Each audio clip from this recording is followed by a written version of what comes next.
उनका नाम है श्वेताब गांगवार। ये एक पॉपुलर यूट्यूबर है और एक ऑथर है, लेकिन आज ये एक बहुत बड़ी प्रॉब्लम में है जिसकी वजह से हमारी टीम ने इनको इनवाइट किया है। प्रॉब्लम ये है कि एक 26 साल का लड़का है जिसको मैं प्यार से छोटी बच्ची बोलता हूँ। उसने ना सिर्फ मुझ पर बल्कि इन पर भी 2 करोड़ का केस फाइल किया है और आज की डेट में ये इमोशनली और फाइनेंशियली इस कंडीशन में नहीं है कि उस केस को अकेले लड़ सके, इसलिए इनको हमारे सबके सपोर्ट की ज़रूरत है। तो श्वेताब, अब मैं आपसे समझना चाहूँगा कि ऐसा क्या हो गया कि एक टाइम पर जिस इंसान को आप अपना छोटा भाई बोलते थे, आज वो इंसान आपको बर्बाद करना चाहता है। भाई था, जो भी था, लाइक ये तो like that's how we started. Basically हमारा करियर जो भी स्टार्ट हुआ है वो ऐसे ही स्टार्ट हुआ है। आप उसको कैसे मिले थे, कैसे जानते हो उसको? ओके, जब 500 आई थिंक इसके सब्सक्राइबर्स, अपेरेंटली भी मुझे भी पता चला कि इसके 500 सब्सक्राइबर्स थे कि जब मैंने रीच आउट किया तो he was making videos on me, he made a video on me. उसमें भी इसके रिएक्शन काफ़ी ब्रैश थे, काफ़ी एटीट्यूड था, जो भी था। बट मैं शायद प्रखर का मेरे को वीडियो देखा होगा और मैंने इसको रीच आउट कर डाला। इवन तो इसका वीडियो एक्चुअली में काफ़ी रूट था जो मेरे पे बनाया था, बट मेरे को सबसे फ़र्क नहीं पड़ता। मैंने कहा भाई मेरे को अच्छा लगा, आ जा। एंड हमारी बात हुई, मैंने कहा मैं तेरे को फुल सपोर्ट करूँगा, मेरे पे छोड़ दे। मैंने इसके चैनल पे पॉडकास्ट किया और मेरा जो पहला कोलैबोरेशन है उसी के अंदर वीडियो में, उसी में मैंने बोला है क्लियरली कि ये मेरा छोटा भाई है। लाइक मैं क्लेम कर रहा हूँ ये मेरा छोटा भाई है और इसको जितना मैं, मतलब अगर मेरा होता ना दिल से, आप कितनी हेल्प कर सकते हो किसी की, मतलब इससे ज़्यादा और तगड़ा एसोसिएशन क्या ड्रॉ कर सकता हूँ, कुछ नहीं। तो मैंने कहा भाई मेरा छोटा भाई है, जितने भी मेरी ऑडियंस जो देख सकती है, आप कोई भी मन में 1-2% भी मत समझो कि एक कोलैबोरेशन हो रहा है कोई यूट्यूब या समथिंग। दिस इज पर्सनल, इसको सब्सक्राइब करो, सपोर्ट करो। मैं सच बताऊं, इस वक्त I don't know who this person is, I have no idea, because जो चीज़ें like if I have ideas वो फिर बोलने लायक नहीं है, मतलब अच्छे नहीं है। तो obviously for very obvious reasons वो अच्छे नहीं है, तो वही है। एंड आई डोंट नो, मेरे को काफ़ी शॉक हुआ हूँ मैं।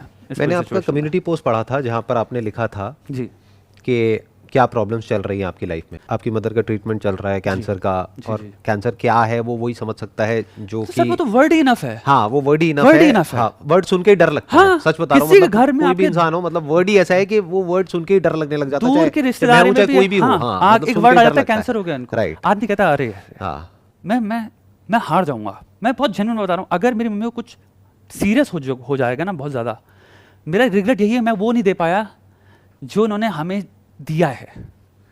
मेरे को बस यही है सर, मेरी लाइफ का सबसे बड़ा वो है कि मेरे को अपनी माँ को ये जो रिमाइंडर लाइफ है सर, ये बहुत अच्छी देनी है। तो मुझे आप एक बात बताओ यहाँ पर कि जिसको आप अपना छोटा भाई बोलते थे एक टाइम पे, उसको पता था कि आपके बचपन में क्या प्रॉब्लम हुई है, आपके घर की क्या कंडीशन है, और अभी करंटली आपकी मदर को कैंसर है, ये पता है? ये तो पूरी दुनिया को पता है क्योंकि आपने कम्युनिटी पोस्ट में तभी मैंने डाला था, सामने डाला है। पता है, मैं सच बताऊं दिल से, ये बात मेरे लिए मेरी पर्सनैलिटी ही नहीं है मैं पब्लिक करूं।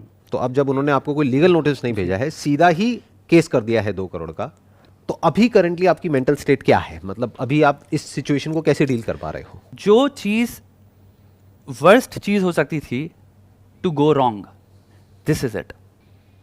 बाकी सब चीजें, सब कुछ मैनेजेबल होता है लाइफ में, इतने तो है ना कि मैनेज कर लें। देखिए पछड़ों में भी तो कैटेगरीज होती है ना, एक साइकोलॉजिकल पछड़ा होता है, वो होता है कंप्लीटली डिपेंड करता है इंसान की पर्सनालिटी में रेजिलियंस कितना है। मेरे में बहुत हाई है, मैं साइकोलॉजिकली पछड़ा, मेरे को प्रॉब्लम नहीं होती। अगर लेजर से सेम, अगर मेरे को इंटरनेट में मैं एक्सपोज हो रहा होता और दुनिया हंस भी रही होती है, मैं एक इमेजिनरी सिनारियो बताता हूँ, मुझे 5 पैसे का फर्क नहीं पड़ेगा, मुझे नहीं पड़ेगा, मुझे क्योंकि दिखता है सब वहम है। ये चीज़ जो थी, यही एकमात्र चीज़ थी जो कि मैं इस वक्त मेरे लिए कंप्लीटली न्यू लेयर ऐड कर देता है of the existing responsibilities and duties in my life. Plus sir मेरे पास डेंट आया है, फाइनेंशियली आया है, लास्ट 3 मंथ्स में आ गया क्योंकि मैंने सोचा नहीं था, प्लस मुझे नहीं पता था ये होने वाला है, वरना मैं कंप्लीटली डिफरेंटली प्लान करता चीजें फाइनेंशियली भी। अच्छा, उस इंसान को जिसने ये सब किया है आपके अगेंस्ट, उसका नाम नहीं लेते जी, उसको अगर आपको कोई मैसेज देना हो, अभी वो ये वीडियो देख रहा होगा आई एम श्योर, तो आप क्या कहना चाहेंगे उसको? मतलब अभी आपके मन में एग्जैक्टली क्या चल रहा है? मैं एक बार दिल से बात बताऊं सर, मैं जब किसी इंसान को समझ नहीं सकता ना, या फिर उसकी मानसिक स्थिति को नहीं समझ सकता, सो लास्ट थिंग जो मेरे लिए बचती है एक्सटेंड करना, वो है एम्पैथी। क्योंकि देखो दोस्त, तुम कुछ भी हो सकते हो, लेकिन तुम एक बहुत अंदर कोर में इंसान ही हो। मैं एक बहुत छोटी सी बात कहूँगा सर, मैं लाइफ में जब भी, मेरा एक बहुत बड़ा मैसेज रहा है यूट्यूब पे कि कभी भी किसी से बात हो जाए ना यूट्यूब पे, अगर कमेंट लिखने वाले हो तो 5 सेकंड के कमेंट लिखने से पहले सोचना है कि इसके माँ बाप पढ़ रहे हैं। ये बहुत छोटी सी ट्रिक होती है जो ह्यूमनाइज कर देती है कि तुम हो सकता है कुछ 4 बातें जो बोलने वाले थे उसमें वो शायद रुक जाओ क्योंकि तुम्हें लगे ये एक बेटा है किसी का, ये किसी की बेटी है। तो सर मैं इस इंसान को अभी नहीं समझता, बट कहीं ना कहीं ये जूझ तो रहा होगा किसी न किसी परेशानी से, खुश तो नहीं बैठा होगा, ये तो मेरा दिल जानता है क्योंकि मैं भी एक इंसान हूँ सर। मैं मैसेज नहीं आपको, मेरे को यहाँ पे मैं आप पे वो दे सकता हूँ कि like what do you think. अगर मैं अपने आप को आपकी जगह रख करके देखता हूँ तो मैं तो सपने में भी नहीं सोच सकता कि what is it that you are going through, और कोई नहीं सोच सकता। और मैं सच बता रहा हूँ, ये सारी कंट्रोवर्सी शुरू आपके और मेरे से ही हुई थी, जहाँ से पूरी दुनिया को पता है कहाँ से हुई थी, और 2 दिन में खत्म भी हो गई थी। और क्या, और मैं ये कह रहा हूँ चलो एक बार को मान लेते हैं अगर हमारी कंट्रोवर्सी खत्म नहीं भी हुई है किसी वजह से, आप मेरे सबसे बड़े दुश्मन हो दुनिया के, लेकिन ये जो अभी आपने बताया है, जो भी आपके साथ में चल रहा है, जो भी आपका बैकग्राउंड है या जो भी कुछ है, उसके बाद में मेरे को नहीं लगता कि मैं या कोई भी इंसान जिसके अंदर थोड़ा सा भी कंपैशन है, थोड़ी सी भी इंसानियत है, वो आपके अगेंस्ट ऐसा कुछ करने की सोच भी सकता है। करना तो बहुत दूर की बात है। उसने जो भी किया उसके बाद मैंने माफी मांग ली पब्लिक में, 1 बार मांगी, 2 बार मांगी, 1 बार प्राइवेटली भी मांगी। मेरे को बता दो आज तक पूरी दुनिया में यूट्यूब की हिस्ट्री में कोई ऐसा क्रिएटर हो जिसके 2 करोड़ से ज्यादा सब्सक्राइबर्स हो और उसने ओपनली पब्लिक में आकर के माफी मांगी हो किसी ऐसे क्रिएटर से जिसके के 1.5 लाख सब्सक्राइबर्स है? दिखा दो मेरे को, एक भी एग्जाम्पल दिखा दो। क्यों माफी मांगी? क्योंकि मेरे दिमाग में यही था कि यार 26 साल का है, मतलब इसके आगे पूरी इसकी लाइफ पड़ी है, क्या करना है, छोड़ो ना। मेरे पेरेंट्स ने भी मुझे यही बोला कि क्या करना है ये सब करके, छोड़ो छोड़ो छोड़ो। तो जब छोड़ने वाली बात आई मैंने कहा ठीक है, माफी मांगने से कोई छोटा तो नहीं हो जाता है ना, तो माफी मांग लेते हैं। मैंने माफी मांगी, बात वहां पे खत्म हो जानी चाहिए थी कायदे से, लेकिन उसके बाद जो उसके ट्वीट्स हैं वो जाकर के पढ़ लो, उसको बोलते हैं डेफेमेशन। और सिर्फ इतना ही नहीं, हमारी लीगल टीम में एक जूनियर लॉयर हैं, उनसे एक टाइपिंग मिस्टेक हो गई, उसका भी उसने मजाक बना दिया। मुझे नहीं पता वो उस लॉयर का मजाक उड़ा रहा था या कोर्ट का मजाक उड़ा रहा था पब्लिकली। फिर जाकर के जो हमारी लीगल टीम है उन्होंने कहा कि एक लीगल नोटिस भेजना तो बनता है। कोई केस फाइल नहीं किया भाई, ना आपके अगेंस्ट, ना उसके अगेंस्ट, ना किसी के भी अगेंस्ट। और ये आप भी जानते हो और मैं भी जानता हूं कि वो नोटिस भेजने से पहले भी मैंने आपको क्या ईमेल किया था पर्सनली, कि मैंने आपको पहले ही क्लियर किया था कि मुझे पता है आपकी क्या कंडीशन चल रही है, आप टेंशन मत लेना, बिल्कुल भी स्ट्रेस मत लेना, क्योंकि मुझे पता है, आपने बता दिया है पोस्ट में कि आपका ये कंडीशन चल रही है। तो इतनी इंसानियत है मेरे अंदर। उसको भी मैंने सिर्फ एक नोटिस भेजा, जिसके रिप्लाई में उसने बहुत लंबा चौड़ा नोटिस भेजा। उसके बाद में मेरी लीगल टीम ने पूछा सर क्या करना है, नेक्स्ट स्टेप क्या है, सिविल केस करना है, क्रिमिनल करना है, 10 करोड़ का करना है, 20 करोड़ का करना है, क्या करना है? मैंने कहा कुछ नहीं करना है। तो ये जो बार बार एक्सक्यूज दे रहा है ना अपने प्लेटफॉर्म पे आकर के कि ये जो मैंने किया वो श्वेताब की वजह से किया, श्वेताब ने मुझे बोला करने के लिए। भाई साहब अगर आप एक एक्चुअल में 4 साल की छोटी बच्ची हो ना तो ये एक्सक्यूज बहुत बढ़िया है कि उसने मुझे कहा था थप्पड़ मारने के लिए मैडम, इसलिए मैंने उसको मार दिया। अरे भाई तुम एक 26 साल के आदमी हो, अगर श्वेताब कल को आ करके कहेगा कि चल यहां से छलांग लगा दे, चल जा करके उसको गोली मार दे, मार देगा क्या भाई तू? ये कोई एक्सक्यूज है? ये कोई लॉजिक है? आपके सारे जो प्राइवेट मैसेजेस हैं जो वो एक्सपोज करने की बात कर रहा है, उसमें क्या है? उसमें यही तो है कि अगर आपने मान लो एक बार को बोला भी उसको ये करने के लिए, तो भाई दिमाग तो तुम्हारा खुद का है, तुम्हें पता होना चाहिए ना क्या करना है क्या नहीं। तो मैं बस इतना कह सकता हूं कि मुझे आज भी इस बच्चे की एक्चुअल में परवाह है। इसी वजह से हमारी लीगल टीम बहुत कुछ बोल रही है कि इसके अगेंस्ट ये करते हैं, वो करते हैं, ये होना चाहिए, वो होना चाहिए, लेकिन ऐसा कुछ भी हमारी तरफ से नहीं हो रहा है। और मैंने सबको रोक रखा है क्योंकि मेरे को अभी भी कहीं ना कहीं ये भरोसा है कि ये जो मैटर है चाहे जितना मर्जी कॉम्प्लिकेटेड हो, प्रॉब्लम है ना, सॉल्यूशन निकलेगा, आई हैव दैट कन्विक्शन। और इसीलिए आज की इस वीडियो में एंड में I talk about a solution. अगर आप एग्री करोगे तो आप भी अपना एग्रीमेंट दे सकते हो। होना ही चाहिए। अगर वो समझ आ जाए उसको तो बहुत ही बढ़िया है, अगर नहीं समझ आता है और लीगल बैटल करने का शौक है तो उसके लिए भी मैं तो तैयार हूं।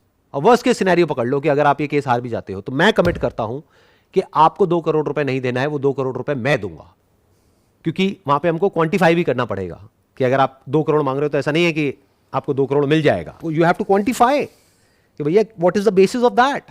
अगर मैं आज केस करता हूं तो आई कैन इजीली क्वांटिफाई कि भाई मैं अपने चैनल को मोनेटाइज करने वाला था और मेरे को ब्रांड डील मिलने वाली थी 50-50 लाख की, 20 ब्रांड डील नहीं मिली तो मेरे को 10 करोड़ का नुकसान हो गया। तो नुकसान क्वांटिफाई हो गया इस डेफर्मेशन की वजह से। आप कैसे क्वांटिफाई करोगे भाई साहब? और आपका नुकसान कहां हुआ है? एक बार फैक्ट्स को देखते हैं ना। आपने खुद अपने मुंह से बोला कि यह सब होता है सब्सक्राइबर्स के लिए, नंबर 1। नंबर 2, आपने खुद अपनी वीडियो में बोला कि इस कंट्रोवर्सी की वजह से आपको 50,000 सब्सक्राइबर्स मिले हैं। नंबर 3, जो भी वीडियोस इन्होंने बनाई है जहां पे मेरा नाम यूज किया है या मेरी फोटोग्राफ्स यूज करी है या मेरे बारे में है, उन सब के ऊपर अगर आप कलेक्टिव व्यूज देखोगे तो मिलियंस में है, जितने अगर आप इसकी 50 वीडियोस कंबाइन कर लो तब भी नहीं है। तो नुकसान कहां हुआ है भाई साहब? आपको तो प्रॉफिट हुआ है। कायदे से तो आपको 2 करोड़ रुपए मुझे देना चाहिए, 2 करोड़ रुपए मांग किस बात कर रहे हो? मेरे माइंड में इसका एक सोल्यूशन है, आप बताना अगर आपको ठीक लग रहा है तो, कि आपने हमारे ऊपर केस किया है तो आप हमारी ये वीडियोस हटवाना चाहते हो, तो कोई बात नहीं, हम अपनी वीडियोस हटाने के लिए तैयार हैं। आई थिंक आप भी हटाने के लिए तैयार हो। मेरे को काम करना है। काम करना है, आप भी हटा दोगे तो हम अपनी सारी वीडियोस हटा देंगे, सारे पोस्ट हटा देंगे। आप भी भाई साहब अपनी सारी जो वीडियोस हैं और जो सारे पोस्ट हैं वो हटा दीजिए, इस केस को विड्रॉ करिए। उसके बाद में ना आप हमारे बारे में कुछ बात करोगे, ना हम आपके बारे में कुछ बात करेंगे। आप अपने काम पे ध्यान दो, हम लोग अपने काम पे ध्यान देंगे।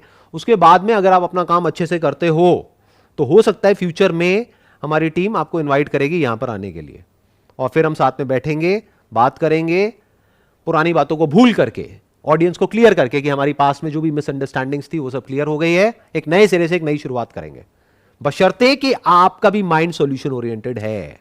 यूट्यूब को देखो एक फैमिली की तरह, जैसे एक परिवार होता है, उसमें बहुत सारे मेंबर्स होते हैं, आपस में लड़ाई झगड़ा भी हो जाता है, लेकिन जो रहता है घर के अंदर ही रहता है। ऑफ कोर्स पूरी बड़ी बड़ी इंडस्ट्रियां बैठी हैं कल, जिसके पे यूट्यूब, आज यूट्यूब में क्रिएटर्स बोल पाते हैं। बहुत बड़ी बड़ी इंडस्ट्रीज हैं, बहुत सारे एड्स होते हैं जिनको लेके हम लोग बोल पाते हैं कि ये गलत है। बहुत सारे ट्रेलर्स होते हैं, बहुत सारे एडवर्टीजमेंट्स होते हैं, बहुत सारी एक्शंस होते हैं, बहुत सारे बड़े बड़े लोगों के, बड़े बड़े जो असली में बड़े हैं सर। तो अगर वो ये देखते हैं कि एक क्रिएटर के अगेंस्ट जो कि इतनी बुरी कंडीशन में है, उसके अगेंस्ट केस हो रहा है, क्यों? क्योंकि आपकी जो फैमिली है वो बहुत ही पावरफुल है या बहुत ही पैसे वाले हैं और वो छोटे क्रिएटर को दबा सकते हैं, और कोई क्रिएटर उसकी हेल्प करने के लिए नहीं आ रहा है, ना पब्लिक कुछ कह रही है, तो मुझे ये बता दो उसके बाद में कौन रोकेगा किसी भी बॉलीवुड सेलिब्रिटी को या किसी भी कॉर्पोरेट को हर बात पे केस करने से?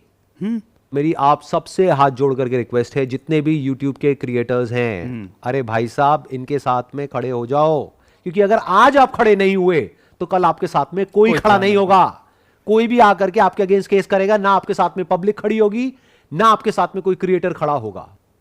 आप चाहे एक यूट्यूबर हो, चाहे छोटे हो, चाहे बड़े हो, चाहे ऑडियंस हो, अपनी आवाज उठाओ, वक्त आ गया है। अगर आज चुप रहे तो कल आपके लिए कोई आवाज नहीं उठाएगा।